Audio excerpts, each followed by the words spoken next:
Recently, I ranked every project in the MCU, from the movies to the shows and even the two specials.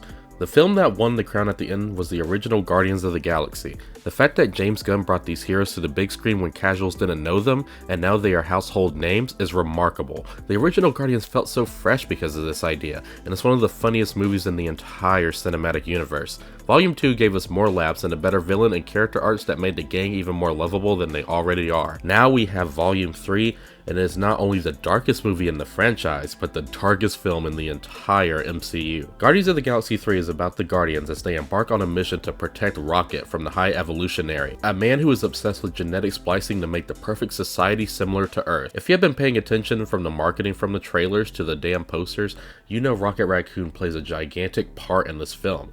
It was worrying going into this film after seeing how much screen time Rocket got in every trailer and how every poster focused dead center on him. A backstory for Rocket is fine, but the main concern I had was what if it takes the spotlight away from the other Guardians? Whenever the Guardians are together, every actor brings in their A game as they bounce off each other with witty dialogue.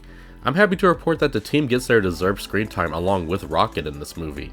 The way this film works is the Guardians have a limited time to save Rocket's life, who is seemingly on his deathbed. The Guardians go through different places to uncover the way to save Rocket, while also learning about his past. While Rocket is unconscious, his character is explored through flashbacks. Rocket's origin is without a doubt some of MCU's best work. The High Evolutionary, played by...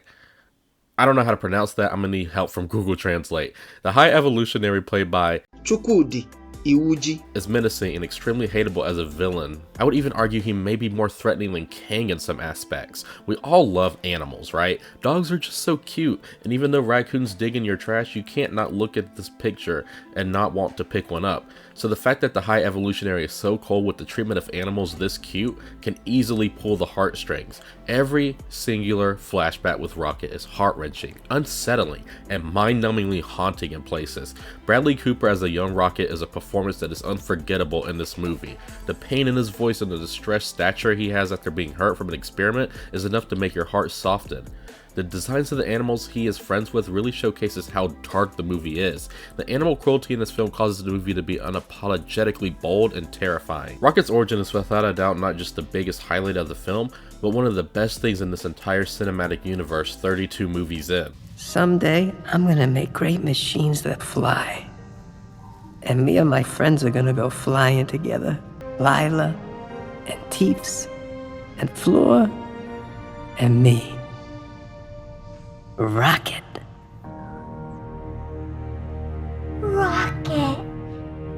It really is good to have friends. James got his movie to DC where a lot of the elements that are done in the films are devastating. DC fans, you guys are in safe hands, trust me, this movie proves that. The Guardians on the quest to save Rocket is a blast and gives us some comedy that has been easy to love in the previous installments. The gang bounces off each other well once again.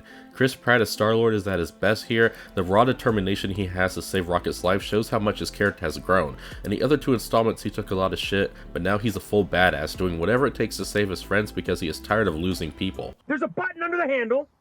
Press that in. Okay. Now what? Open the door. That was a stupid design. Peter is finally reunited with Gamora, giving more emotional weight to anyone who has been a fan of this franchise. It's executed well, and the way that relationship ends by the final moments of the film was a great directing decision by James Gunn. Drax again is hilarious, and we get more of his friendship with Mantis, which is really wholesome. I roasted Mantis for bringing nothing in the final fight of Endgame, but we truly see her in action here, and she kicks extreme ass. I was screaming at something scary behind you, not you. You look really cool. Thank you. Since Guardians 2, Nebula is a full-fledged member of the team, and it's nice to see her with the team the entire time of the movie's runtime. She fits in well as the straight man of the group. The characters that are sidelined some are Groot, who does get some badass moments, but a lot of less attention than he did in the other two, and Cosmo and Kraglin are definitely sidelined here, which I think might have been for the better because there's only so many characters you can keep up with. The biggest problem is the balance of the movie. The comedy and dramatic moments are balanced as good as they can be. When I say the balance is off, I mean when it comes to the placement of Rocket's flashbacks and the Guardians mission. While narratively the two stories connect back to the main villain, there are moments where the flashbacks feel jarring, even despite how emotionally captivating they are when it comes out of nowhere in places, causing for the movie to lose its footing in the first half of the film. Towards the end, it does find its stepping, but by then it's a little too late. But the Rocket stuff once again makes up for it in the way it's executed. Adam Warlock was teased at the end of Guardians 2. For anyone who wanted a menacing villain out of him, you will be disappointed. While he is powerful and feels indestructible, he's an absolute idiot because he was pulled from his cocoon too early. To be honest, he is really funny. Seeing him be almighty but also have the mind of a young kid is hilarious, and the delivery by William Porter brings fun to the character, who isn't as good as a high evolutionary, but is still a blast to watch. If there's anything that's been consistent with all three movies, it's the soundtrack, which is the best in the MCU by far. Here the music is still banging, and my boy Peter Quill has an exquisite taste in music that'll make you tap your foot. I just want to point out that the song No Sleep Till Brooklyn is in this movie, and that's the second film of the year with Chris Pratt and that song plays.